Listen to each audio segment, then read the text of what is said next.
Turning now to a health alert this morning, we're seeing a real jump in the flu across America. 10 states are now seeing widespread outbreaks, up from just 4 1 week earlier. Let's go now to Dr. Jennifer Ashton, who's in Boston this morning. Dr. Ashton, good morning. How severe is the flu we're seeing at this point in the season? Well, Dan, in terms of severity, it's really the same severity that we've been seeing so far. The flu season hasn't peaked yet. We expect that to happen in January, February. But what's changed recently is how many states are affected. As you said now, 10 states reporting widespread flu activity. That's up from 4. And if you look at a map, it's everywhere from Alaska and Wyoming to New York and right here in Massachusetts. Yeah, it's interesting to see how spread out it is. What flu strain is predominant, and what are the signs and symptoms of this particular strain?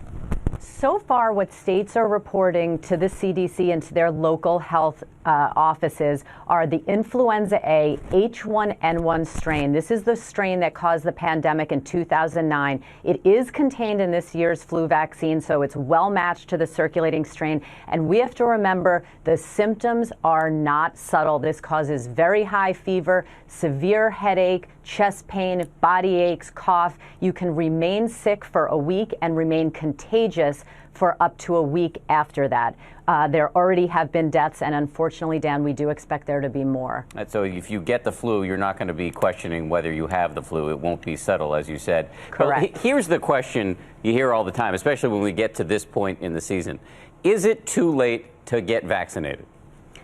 Absolutely not. It is not too late to vaccinate. We have to remember the flu season goes up until April.